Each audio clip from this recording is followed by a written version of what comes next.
Good morning all of you. आज हम भारतीय इतिहास इंडियन हिस्ट्री का जो टॉपिक पढ़ेंगे ये टॉपिक है वैदिक काल या वैदिक संस्कृति। पिछले क्लासों में हमने वैदिक संस्कृति के विषय में पढ़ा था और हमने वैदिक साहित्यों के विषय में पढ़ा, जिसमें हम लोगों ने देखा कि जो वैदिक साहित्य हैं, वैदिक साहित्य के अंतर्गत कौन कौन सी चीज़ें पुस्तकें आती हैं। तो आप जानते हैं कि वेद, उसके बाद से ब्राह्मण, वेद, ब्राह्मण, आरण्यक और उपनिषद ये जान गए हैं। और हमने ये देखा कि जो वेद है तो वेद कितने हैं, 4 वेद हैं। और 4 वेद कौन कौन से हैं हमने देखा, ऋग्वेद, यजुर्वेद, सामवेद और अथर्ववेद। तो इन चीज़ों को पढ़ा। यह भी जाना कि जो वैदिक संस्कृति है इसे 2 हिस्सों में बांट कर पढ़ते हैं। एक को हम कहते हैं प्रारंभिक वैदिक काल और दूसरे काल को कहते हैं उत्तर वैदिक काल। प्रारंभिक वैदिक काल और उत्तर वैदिक काल यानी वैदिक काल जो है कुल 1000 वर्षों का है। 1500 BC से लेकर 600 BC तक के काल को वैदिक काल कह रहे थे। और ये 1000 वर्ष का काल 2 हिस्सों में बांट देते हैं। 500 वर्ष जो है 1500 से लेकर 1000 वर्ष के बीच का काल जो है प्रारंभिक वैदिक काल या ऋग वैदिक काल कहलाता है। और 1000 से लेकर 600 BC तक के काल को हम उत्तर वैदिक काल कहते हैं। और इन्हीं कालों में इन वैदिक साहित्यों की रचना हुई और इसी के आधार पर इस वैदिक साहित्यों के माध्यम से ही हम वैदिक काल के विषय में जानते हैं। इसीलिए इस काल को वैदिक काल या वैदिक सभ्यता या वैदिक संस्कृति के नाम से जानते हैं। तो उसमें हम लोगों ने देखा कि 4 वेद हैं। कौन कौन से वेद हैं, ऋग्वेद, यजुर्वेद, सामवेद और अथर्ववेद।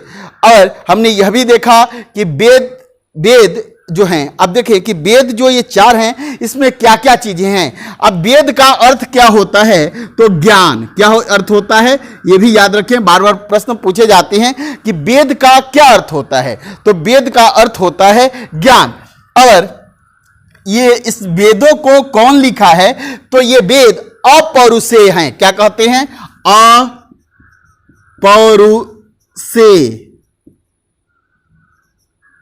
अपौरुषेय का मतलब कि इसकी रचना किसी पुरुष ने नहीं की। तो कौन किया है, किसी व्यक्ति ने नहीं किया है, यानी इसकी रचना मनुष्य ने नहीं किया। यहां से बार बार प्रश्न पूछा जाता है कि अपौरुषेय किसे कहते हैं, तो वेद को अपौरुषेय कहते हैं।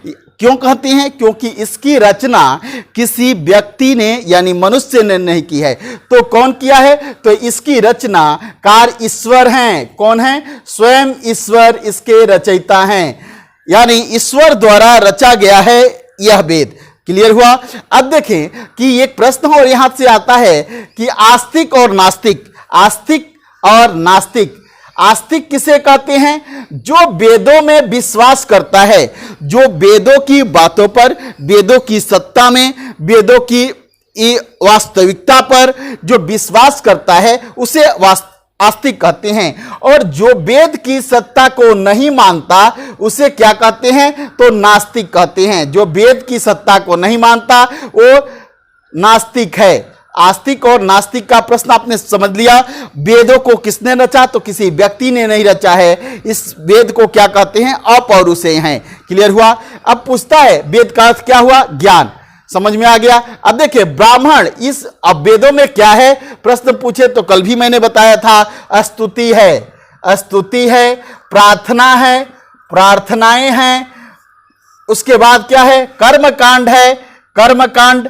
उसके बाद और क्या है, तो इसमें संगीत है। क्या है, संगीत है। और क्या है, इसमें मंत्र हैं, तंत्र, जादू, टोना, टोटका, मारन, उच्चारण, सम्मोहन, औषधि, ये सभी बातें किसमें है, वेद में। अब प्रश्न पूछता है कि ब्राह्मणों में क्या है, तो ब्राह्मणों में कर्मकांड है। क्या है, कर्मकांड। ब्राह्मणों में क्या है, कर्मकांड करने की विधियां हैं इन ब्राह्मण साहित्यों में। अब देखिए, अब पूछता है कि आरण्यक में क्या है। आरण्यक में यानी ऐसी पुस्तकें हैं जो अरण्य मीन्स जंगल में जाकर चिंतन के द्वारा, जंगल में एकांत चिंतन है। इसमें क्या है, चिंतन। जंगल में जाकर व्यक्ति ने एकांत चिंतन किया और ज्ञान हासिल किया। यही चिंतन किसमें है? आरण्यक में। और उपनिषद का क्या अर्थ है? इसमें क्या है? तो उप प्लस निषद, उप प्लस निषद। उप मीन्स समीप, निषद मीन्स ज्ञान। जो ज्ञान समीप बैठ कर लिया जाए उसे उपनिषद कहते हैं। उपनिषद जो है हम प्राचीन भारत की प्राचीनतम दर्शन है। दर्शन की शुरुआत यदि कोई पूछे कि कहां से, तो उपनिषदों से। दर्शन की प्रारंभिक पुस्तक कौन सी है? तो उपनिषद है। तो हमने देखा कि वैदिक साहित्य देखा, वैदिक साहित्य के अंतर्गत कौन कौन सी पुस्तकें आती हैं? तो वेदों की संख्या आपने कल पढ़ा था, वेदों की संख्या 4 है। और वेद का अर्थ क्या होता है? ज्ञान। और इस वेदों को अपौरुषेय कहते हैं, यानी कि इसे किसी ने लिखा नहीं है, इसे स्वयं ईश्वर ने लिखा है, इसलिए इसे अपौरुषेय कहते हैं। अब देखें कि इस वेदों को मानने वाले को आस्तिक कहते हैं। वेद की सत्ता में जो विश्वास करता हो वो आस्तिक है। और वेद की सत्ता में, यानी वेद की जो है सत्यता में जो विश्वास नहीं करता है, वेदों की बातों की सत्यता को जो नहीं मानता, वो नास्तिक है। क्लियर हुआ? आस्तिक और नास्तिक किसे कहेंगे ये समझ गए। यहां से काफी प्रश्न पूछे जाते हैं। अब देखिए ब्राह्मण ग्रंथों में क्या लिखा गया है? तो इसमें कर्मकांड है।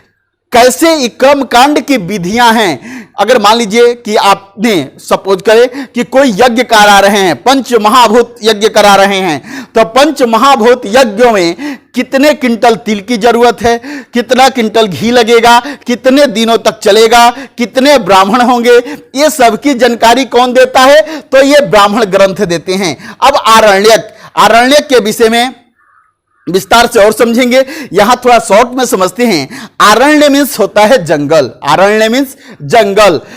आरण्य में जिन पुस्तकों को, आरण्य जंगल जो होता है शांत होता है, एकांत होता है। जब अपने एक यहां पहले एक नोट में समझ लें कि 4 तरह के आश्रमों की बात होती है। 4 तरह के आश्रम में क्या कहते हैं? ब्रह्मचर्य आश्रम, उसके बाद से गृहस्थ आश्रम, और उसके बाद से कौन सा आश्रम है? वानप्रस्थ आश्रम। तो ये तीसरा जो आश्रम है वानप्रस्थ, इस आश्रम में क्या होता है कि मनुष्य जो ब्रह्मचर्य आश्रम में ज्ञान विद्या अध्ययन किया और गृहस्थ आश्रम में उसका उपयोग किया, और गृहस्थ आश्रम में इस सांसारिकता का जो ज्ञान प्राप्त किया, अनुभव जो प्राप्त किया, इसी ज्ञान और अनुभव को मिलाकर यह अपनी तीसरी अवस्था में चिंतन करता है। कैसे? कहां जाकर? जंगलों में जाकर। और उस चिंतन से अपने द्वारा हासिल किए गए ज्ञान और व्यवहारिकता का सम्मिश्रण कर चिंतन करता है, और उससे जो ज्ञान उसे प्राप्त होता है उसी को इसने आरण्यक नामक पुस्तकों में लिख दिया। इस आरण्यक पुस्तकों की संख्या कितनी है? तो 6 आरण्यक हैं। बात समझ में आ गई? जब ये चिंतन कर आरण्य में चिंतन करके आरण्यक लिख दिया, उसके बाद से अब यह चौथी अवस्था है सन्यास की अवस्था। चौथा आश्रम सन्यास आश्रम है। जो ज्ञान प्राप्त हो गया, वास्तविकता की जो जानकारी से हुई, जीवन के सत्य को जब यह समझ जाता है ज्ञान और व्यवहार के माध्यम से, तो उस पर चिंतन करके उसके सिद्धांतों के, उसके दर्शन को निकालता है। और यही बातें कहां लिखी गई है? उपनिषदों में। तो अगर आपने प्रश्न पूछे कि भारत की प्राचीनतम दर्शन की पुस्तकें कौन सी हैं? उपनिषद है। अब देखें कि जितने दर्शन निकले, बौद्ध धर्म का दर्शन, जैन धर्म का दर्शन, भौतिकवादी दर्शन, आजीविकों का दर्शन, जितने भी दर्शनों का उदय भारत में हुआ है, उन सभी दर्शनों की जननी उपनिषद हैं। उपनिषद कैसी है? तो भारत की दर्शन बुकें हैं। तो यहां तक हम समझ लिए। अब चलिए आगे समझते हैं। हाँ, अब दूसरा चीज पढ़ाएंगे। हाँ, अब देखिए ये तो समझ लिए, अब समझेंगे वेद। अब देखें वेद, आप कल भी पढ़े थे वेद कितने हैं? 4 हैं। कौन कौन से वेद हैं? तो आप जानते हैं कि ऋग्वेद, यजुर्वेद और सामवेद। ऋग्वेद, और यजुर्वेद, यजुर्वेद, सामवेद, सामवेद और अथर्ववेद। कौन सा? अथर्ववेद। अब देखें कि कल भी आपने पढ़ा था कि ऋग्वेद में क्या है? स्तुतियां है। ऋग का देखें, ऋग प्लस वेद तो ऋग्वेद। यजु, यज्ञ, यजु प्लस वेद, यजुर्वेद। अब देखिए ऋग का क्या अर्थ होता है? ऋग का अर्थ होता है स्तुति। स्तुति वाले वेद को, ऋचाओं वाले वेद को, ऋक वाले वेद को ऋग्वेद कहते हैं। तो ऋग्वेद में क्या है? तो स्तुतियां हैं। यजुर्वेद में क्या है? तो कर्म कांड हैं। कर्म कांड, कर्म कांडों का वर्णन किसमें है? तो यजुर्वेद में है। सामवेद में क्या है? तो संगीत है, जान ही रहे हैं, संगीत है। और अथर्ववेद में क्या है? मंत्र, तंत्र, जादू, टोना, टोटका, मारन, मोहन, उच्चाटन आदि मंत्रों की चर्चा किस वेद में है? अथर्ववेद में है। अब देखिए तो ऋग्वेद में समझ गए स्तुति है, यजुर्वेद में कर्मकांड है, सामवेद में संगीत है, अथर्ववेद में मंत्र, तंत्र, जादू, टोना, टोटका है। अब देखिए ऋग्वेद में, अब यहां समझें कि ऋग्वेद के जो पाठों को करते हैं, ऋग्वेद के ज्ञाता, ऋग्वेद के विद्वान या ऋग्वेद के आचार्य को क्या कहते हैं? तो याद रखें, होता, होता या होत्री, होता या होत्री। ये देखें, याद रखेंगे कि ऋग्वेद के जो विद्वान होते हैं, जो आचार्य होते हैं, ऋग्वेद के मंत्रों का जो पाठ करता है उसे होता या होत्री कहते हैं। अब देखें यजुर्वेद के मंत्रों का जो पाठ करता है, यज्ञों में यजुर्वेद के मंत्रों का पाठ करने वाला क्या कहलाता है? अर्धव्यो, अर्धव्यो। क्लियर हुआ कि इसके मंत्रों का पाठ करने वाला ऋग्वेद के होता होत्री, यजुर्वेद के मंत्रों का पाठ करने वाला यानी यजुर्वेद के जो आचार्य होते हैं, विद्वान होते हैं, उसे अर्धव्यु कहते हैं। और सामवेद के जो आचार्य होते हैं इन्हें क्या कहते हैं? तो उद्गाता, उद्गाता। अब देखें कि कल भी मैंने आपको समझाया था कि जो सामवेद है तो सामवेद में के मात्र 75 जो है श्लोक, 75 श्लोक ही सामवेद के हैं। बाकी सभी श्लोक सामवेद में जिन श्लोकों का वर्णन है वो सभी ऋग्वेद से कॉपी कर दी गई हैं। सामवेद के सभी श्लोक कहां से लिए गए हैं? तो ऋग्वेद से लिए गए हैं। कहां से? ऋग्वेद से। क्लियर हुआ?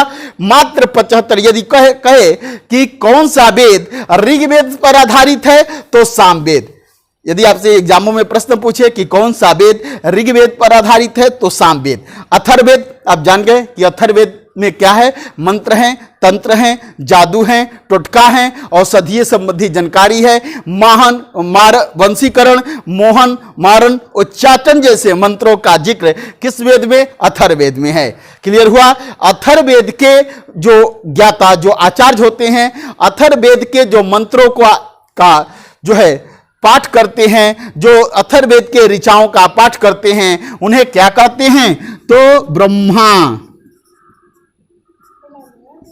क्लियर? अथर्ववेद के मंत्रों के पाठ करने वाले को ब्रह्मा कहते हैं। अब देखें, कभी ये आपने कभी यज्ञ देखा होगा तो यज्ञ में 4 वेदियां होती हैं। ये एक वेदी ऋग्वेद के आचार्य होते हैं जिन्हें होता कहते हैं, दूसरा यजुर्वेद के आचार्य बैठे होते हैं जिन्हें अर्धव्यु कहते हैं, तीसरा सामवेद के आचार्य बैठे होते हैं जिन्हें उद्गाता कहते हैं, और चौथा जो है अथर्ववेद के ज्ञाता हैं जिन्हें ब्रह्मा कहते हैं। कभी कभी प्रश्न पूछे जाते हैं कि यज्ञों का निरीक्षण किस वेद के आचार्य करते हैं? तो अथर्ववेद के आचार्य ब्रह्मा ये पूरे यज्ञों का निरीक्षण का प्रभार किसके पास है? तो ब्रह्मा के पास है। तो यहां तक आप समझ गए होंगे कि ऋग्वेद, वेद 4 हैं, ऋग्वेद, यजुर्वेद, सामवेद, अथर्ववेद। ऋग्वेद में क्या है? स्तुतियां हैं, यजुर्वेद में क्या है? कर्मकांड है, सामवेद में संगीत है, और अथर्ववेद में मंत्र, तंत्र, जादू, टोना, टुटका, औषधियां, वंशीकरण, माहन, मारण, मोहन, उच्चाटन जैसे मंत्रों का जिक्र किसमें? अथर्ववेद में है। अब देखें कि कभी कभी पूछता है कि ये वैदिक काल में मात्र 500 वर्षों में, केवल 500 वर्षों में केवल एक पुस्तक लिखी गई, ऋग्वेद, और जिसे हम प्रारंभिक वैदिक काल या ऋग वैदिक काल कहते हैं। ऋग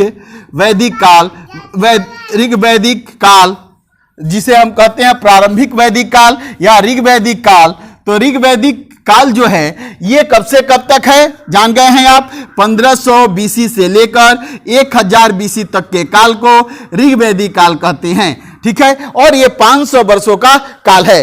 तो यहां तक आप समझिए, ऋग वैदिक काल है 1500 बीसी से 1000 बीसी, और 500 वर्षों का ये काल। इस काल में केवल और केवल एक वेद लिखा गया, ऋग्वेद, और ऋग्वेद में क्या है? स्तुतियां हैं। इसके आचार्य को होता या होत्री कहते हैं। अब देखें कि इससे इस काल में के लिए केवल और केवल जानकारी के लिए एक ही पुस्तक है, और बाकी ये देख रहे हैं 3 वेद जो है ये किस काल में रचे गए? उत्तर वैदिक काल।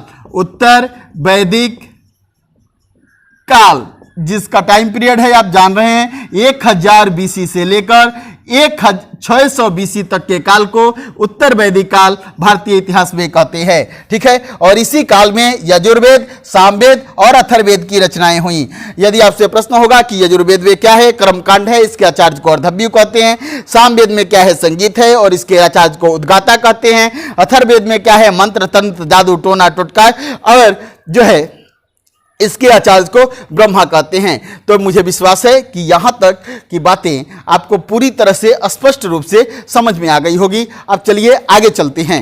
हम समझ लिए, आइए अब समझते हैं। एक अभिलेख है, बोगज कोई अभिलेख। यहां से प्रश्न काफी पूछे जाते हैं। बोगज कोई अभिलेख, इसका क्या महत्व है अभिलेख का? यह अभिलेख 1400 बीसी में प्राप्त हुआ, और कहां से प्राप्त हुआ? यह एशिया माइनर। कहां से? एशिया माइनर से। अब एशिया माइनर आप जान रहे हैं, कल की क्लासों में हम लोगों ने पढ़ा था कि जो आर्य हैं ये कहां से आए हैं? आर्य जो हैं ये कहां से आए? तो एशिया माइनर से। कहां से? Asia minor. एशिया माइनर से ये आ जाए, और ये एशिया माइनर का कंसेप्ट किसने दिया था? तो मैक्स मूलर साहब ने। किसने दिया था? मैक्स मूलर साहब ने ये बताया था कि ये आर्य जो हैं ये मध्य एशिया यानी एशिया माइनर से आए थे। एशिया माइनर आज तुर्क वाले प्रदेश को कहते हैं, और यही मैक्स मूलर द्वारा दिया गया मत ही आजकल मान्य है। आज ये आज यह धारणा यह स्पष्ट है कि ये जो आर्य हैं ये कहां से आए हैं? तो मध्य एशिया से। कल आपने ये भी पढ़ा था कि बाल गंगाधर तिलक ने क्या कहा था? तिलक ने कहा था कि ये कहां से आए हैं? तो ये ध्रुवीय प्रदेश से। कहां से? ध्रुवीय प्रदेश। अब ध्रुवीय प्रदेश में कहां से? उत्तरी ध्रुव से। उत्तरी ध्रुव से, और उत्तरी ध्रुव को आर्कटिक प्रदेश भी कहते हैं। क्या कहते हैं? आर्कटिक प्रदेश।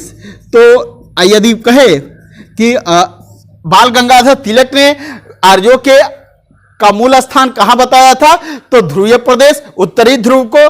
अब कौन सा क्षेत्र है? ये आर्कटिक प्रदेश है। क्लियर हुआ? अब देखें तो बोगज कोई कहां है? तो एशिया माइनर में है। और बोगज कोई अभिलेख की महत्ता क्या है कि यहां से ऋग्वैदिक देवताओं की ऋग्वेद में वर्णित देवताओं की चर्चा है। कौन कौन से देवता हैं? तो इंद्र। कौन है? इंद्र, और वरुण, मित्र और नासत्य। ये याद रखेंगे कौन कौन से देवता हैं? इंद्र, वरुण, मित्र और नासत्य। वो प्रश्न आपसे पूछता है कि बोगज कोई अभिलेख में किन किन ऋग्वैदिक देवताओं की चर्चा है? तो ये देवता हैं इंद्र, वरुण, मित्र और नासत्य। तो आप ये समझ गए, यहां तक तो आप समझ रहे हैं, मुझे विश्वास है। अब चलते हैं, अब हम ऋग्वेद के विषय में कुछ समझते हैं कि यहां से किस तरह से प्रश्न पूछे जाते हैं, इसे समझने का प्रयास करें। आइए, अब देखिए ऋग्वेद में कितने मंडल, मंडल में आज आप चैप्टर पढ़ते हैं तो अध्याय होता है, वैसे ही वेदों में चैप्टर को क्या कहते हैं, मंडल कहते हैं, मंडल। तो ऋग्वेद कितने मंडल हैं ऋग्वेद में, तो 10 मंडल हैं। कितने मंडल हैं, 10 मंडल हैं। इसके बाद से मंडलों में क्या है, तो मंडलों में जो है सूक्त हैं। क्या हैं, सूक्त। तो सूक्तों की संख्या कितनी है, तो याद रखेंगे 1028। सूक्त कितने हैं, 1028। अब देखें और सूक्त किससे बने हुए हैं, तो सूक्तों का निर्माण मंत्रों यानी ऋचाओं या श्लोकों से हुआ है। तो मंत्र, श्लोक या ऋचाएं कितनी है इसमें, तो क्या कहेंगे 10,552 जो है ये ऋचाएं हैं। अब देखें इसकी शाखाएं कितनी है ऋग्वेद की, शाखा यानी ब्रांच कितने हैं, तो ये 21 ब्रांच हैं। अब देखें कि यहां समझें, ऋग्वेद एक पुस्तक है, 4 वेदों में से प्रथम पुस्तक ऋग्वेद है। यह दुनिया की सबसे प्राचीनतम पुस्तक है, प्राचीनतम पुस्तक है। अब देखें कि ऋग्वेद दुनिया की सब प्राचीनतम पुस्तक है और इसी के समकालीन एक पुस्तक है पारसी धर्म की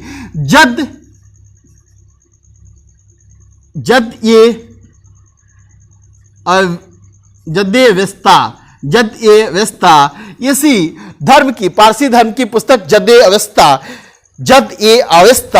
इसी ऋग्वेद के समकालीन है। क्लियर हुआ, ये किस धर्म की पुस्तक है, जद-ए-अवेस्ता, ये पारसी धर्म की पुस्तक है ऋग्वेद। अब देखें यह प्राचीनतम वेद है और ऋग्वैदिक काल, इसी वेद के नाम पर, ठीक है, वैदिक काल का 500 वर्ष जाना जाता है जिसे ऋग्वैदिक काल कहते हैं। क्लियर हुआ। इस पुस्तक में कितने मंडल हैं, 10 मंडल हैं।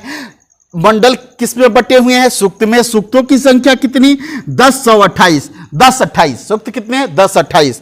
अब देखें मंत्र कितने, या पूछे ऋचाएं कितनी, या पूछे श्लोक कितने हैं, तो 10,552 इसमें ऋचाएं हैं। अब शाखाएं ये स्कूल हैं, ठीक है, ये अलग अलग स्कूल थे जिन स्कूलों में इन मंत्रों को पढ़ाया जाता था।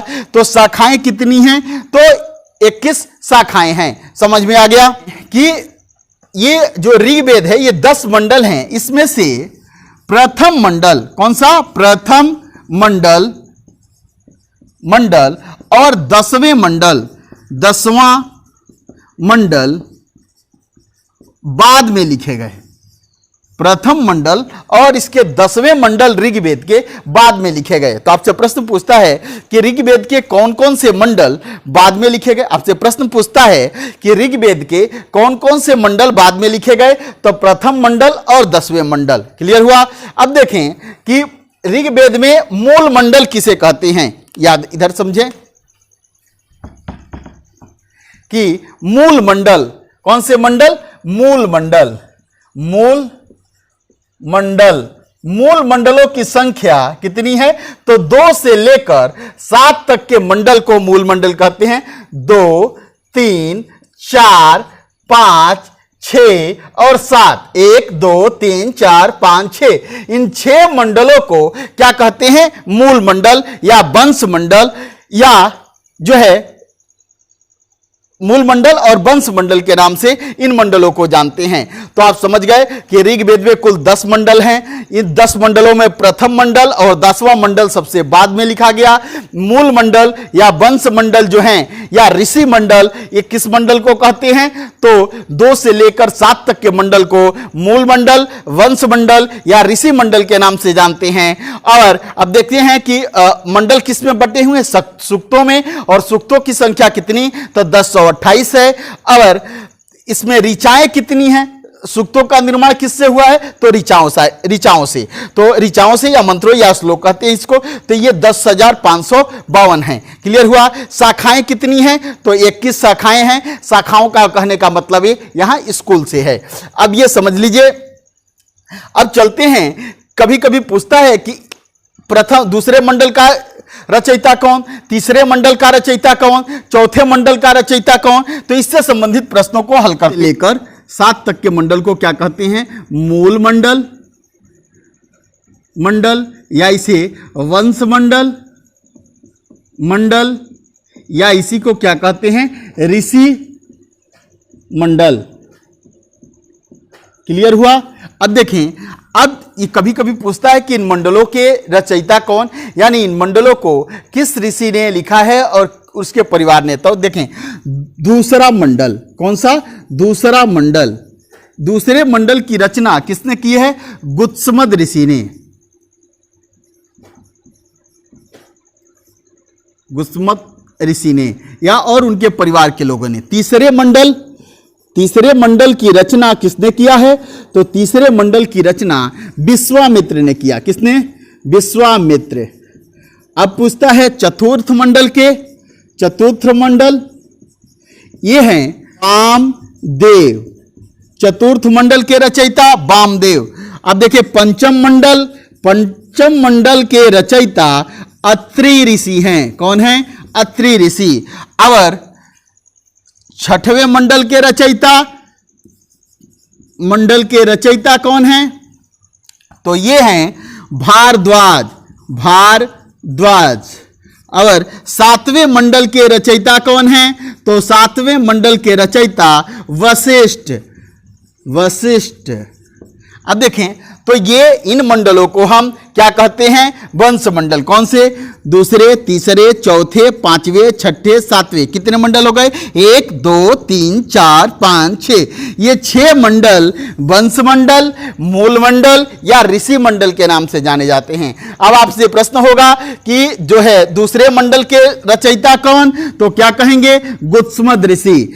तीसरे मंडल के विश्वामित्र, चतुर्थ मंडल के वामदेव, और पांचवें मंडल के अत्रि, छठे मंडल के भारद्वाज, और सातवें मंडल के जो रचयिता हैं ये कौन हैं? वशिष्ठ।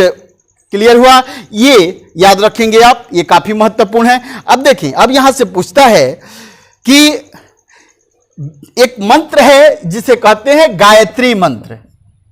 गायत्री मंत्र, आपने इसका नाम सुना होगा। तो पूछता है कि गायत्री मंत्र ऋग्वेद के किस मंडल में है? तो याद रखेंगे, ऋग्वेद के तीसरे मंडल में। किस मंडल में? तीसरे मंडल में क्या है? गायत्री मंत्र। अब जब तीसरे मंडल में गायत्री मंत्र है, तो यदि आपसे यह प्रश्न पूछे कि तीसरे मंडल के रचयिता कौन, तो क्या कहेंगे? विश्वामित्र। जब तीसरे मंडल के रचयिता विश्वामित्र हैं, तो इस गायत्री मंत्र का रचयिता कौन होगा? तो विश्वामित्र। क्लियर हुआ? अब इसके बाद से यदि पूछेगा कि कौन कौन से 2 मंडल लास्ट में जोड़े गए, सबसे अंतिम में कौन से 2 मंडलों की रचना हुई, तो क्या कहेंगे? प्रथम मंडल और 10वें मंडल। इसके बाद से एक मंडल है नौवां मंडल। कौन सा? नवम मंडल की क्या विशेषता है जाने। नवम मंडल सोम मंडल।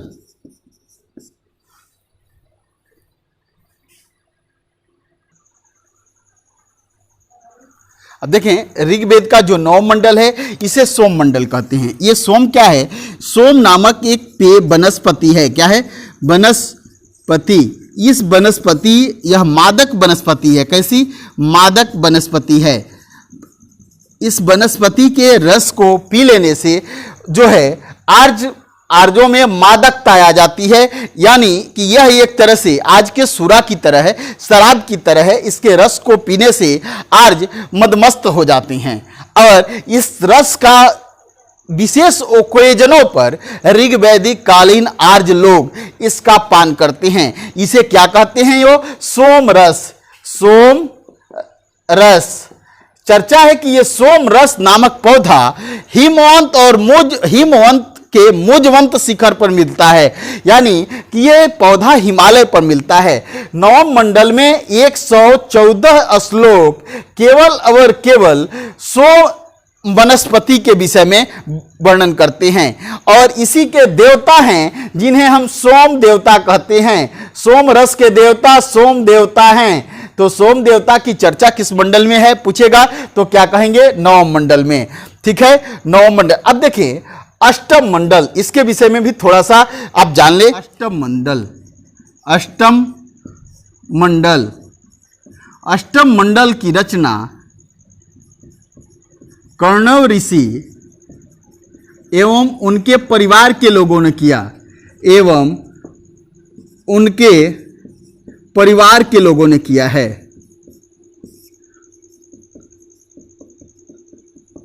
क्लियर है? अब देखें, एक और महत्वपूर्ण मंडल है दशम मंडल। दशम मंडल, अब इसकी क्या महत्ता है? तो आपसे प्रश्न पूछता है कि ऋग्वेद के किस मंडल में वर्ण 4 वर्णों की चर्चा है, यानी वर्ण व्यवस्था की चर्चा है, तो क्या कहेंगे? दशम मंडल में वर्ण व्यवस्था है। क्या है? वर्ण व्यवस्था। तो ऋग्वेद के किस मंडल में वर्ण व्यवस्था की चर्चा है? तो क्या कहेंगे? दशम मंडल में। क्लियर है? अब दशम मंडल में एक सूक्त का नाम क्या है कि पुरुष सूक्त। पुरुष सूक्त में वर्ण व्यवस्था की चर्चा है, वर्णों का वर्णन है। क्या कहा गया है इस दशम मंडल में? कहा गया है कि 4 वर्ण हैं। कौन से वर्ण हैं? 4। कौन कौन से?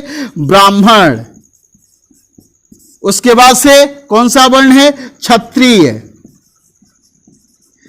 दूसरा वर्ण। तीसरा वर्ण कौन सा है? वैश्य, और चौथा वर्ण कौन सा है? तो शूद्र। इस पुरुष सूक्त में कहा गया कि 4 वर्ण हैं। कौन कौन से? ब्राह्मण, क्षत्रिय, वैश्य और शूद्र। इसमें कहा गया कि प्रजापति के मुख से, यानी प्रजापति यानी ब्रह्मा के मुख से, ब्रह्मा के शरीर से इन 4 वर्णों का उदय हुआ। ब्रह्मा के मुख से जो है ब्राह्मण की उत्पत्ति हुई, और ब्रह्मा की भुजाओं से क्षत्रिय की उत्पत्ति हुई, और ब्रह्मा के जंघा से वैश्य की उत्पत्ति, और पैरों से शूद्र की उत्पत्ति हुई है। तो ये वर्ण व्यवस्था की चर्चा ऋग्वेद के किस मंडल में? दशम मंडल में। किस सूक्त में? पुरुष सूक्त में। कौन कौन से वर्ण हैं? ब्राह्मण, क्षत्रिय, वैश्य और शूद्र।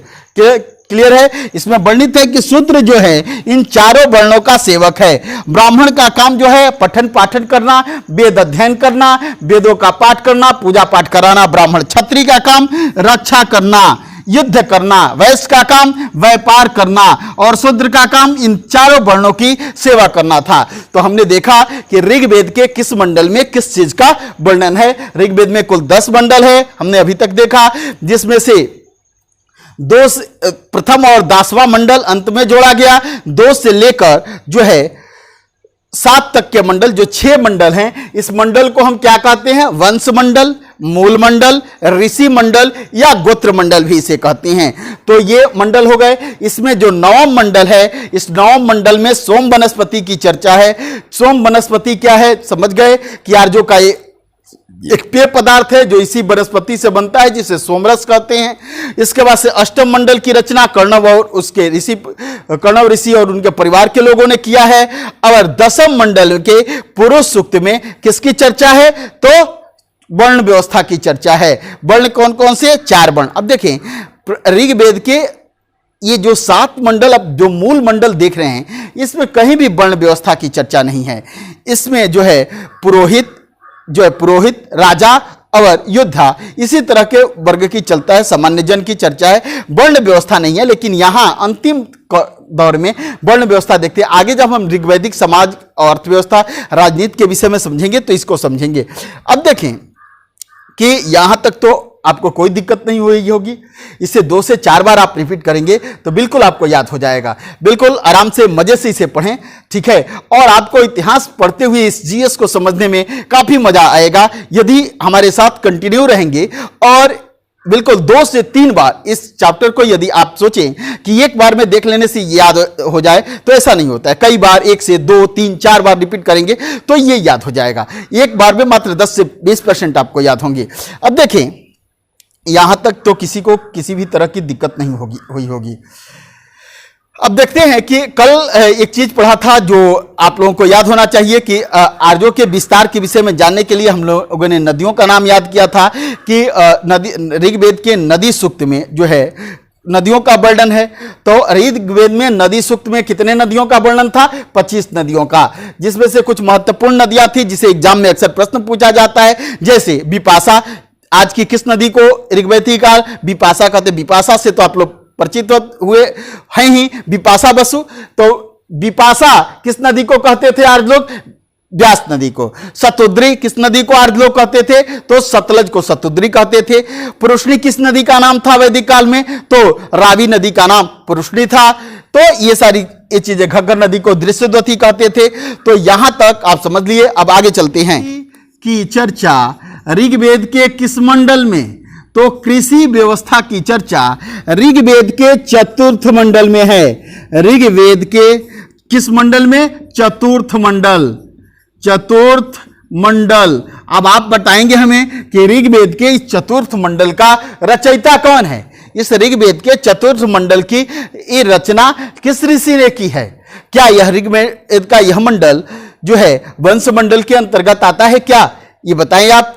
अब देखें, तो आज हम लोगों ने ऋग्वेद के विषय में समझा कि ऋग्वेद में कितने मंडल हैं, क्या चीजें हैं, और मुझे विश्वास है कि यहां तक की क्लास आज आपको समझ में आ गई होगी। अगली क्लासों में हम पुनः इस वैदिक काल के इस टॉपिक को कंटिन्यू रखेंगे। 3 से 4 क्लास हम वैदिक काल पर देंगे, और इस 4 क्लास को करने के बाद यह मेरा विश्वास है कि इस टॉपिक से आने वाले एग्जाम के सभी प्रश्न आपके सॉल्व हो जाएंगे।